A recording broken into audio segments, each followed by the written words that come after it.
ጋይስ እይኮ ገግማ እኮ የምር አሳበደችን እኮ። ምን ይሻላል? ምን ይሻላል ጋይስ? እንዴ ግግም ብላ ያንተ ልጅ አይደለም ቢኒን ራሱ እኮ አሳበደችው እኮ። አብዳ አሳበደችን።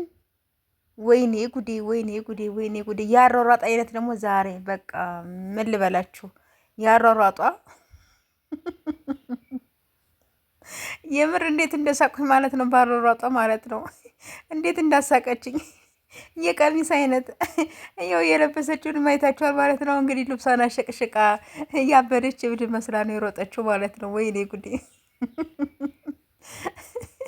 አንገበገበችው፣ እግዚአብሔርን አንገበገበችው እኮ ቢኔን እኮ እሱ። እኔ በነገራችን ላይ ያው አሉ ዩቱበሮች ማለት እንደዚህ እየዋሹን በጣም መሀላቸውን ግጥም እያደረጉ የሚምሉም ስላሉ እኔ ራሱ ግራ ተጋብቻለሁ። ምክንያቱም በጣም ብዙዎቻቸው የምሰራባቸው ልጆችም ካፋቸው እያመለጠ እውነት ያው ውሸት ነው እያሉ ውሸትም እየተሰራም በመሀልም ጣልቃ ስለሚያስገቡ መሀላቸውን እኔ እግዚአብሔርን ማርያምን ብለው እግዚአብሔርን ብለው በጣም ብዙዎቻቸው ስለሚምሉ እኔ ራሱ ግራ ነው የተጋባሁት። ግን ቢኒ በተደጋጋሚ ማለት ነው ብዙን ጊዜ ተከታትየዋለሁኝ። እንግዲህ ቢኒ የኔ ልጅ ናት እና በጣም ነው የምወድሽ፣ በጣም ነው የማፈቅርሽ፣ እኔ በጣም ታገሽሻለሁኝ ምናምን በማለቱ እሱን የተወሰነ ያው እረዳዋለሁኝ። ግን ሙሉ በሙሉ ማለት ያ ሰው በፊት ቪዲዮ ሲሰራ በጣም መከታተላቸው ሰዎች እስካሁን ድረስ የምሰራባቸው ሰዎችም ስላሉ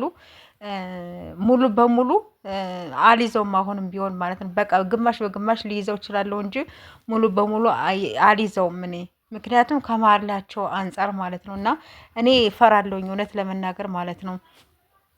እና እኔ ይቅርታ የኔ ውድሽ ማለት ነው እንግዲህ አሳብደዋለች ቢኒን ማለት ነው። እንግዲህ አልጋ ቤት ማስገብቷት ምንም ብሏትም አሳብደዋለች። እንኳን እሱን ይቅርና እኛንም ጨምራ እያሳበደችን ያለችው።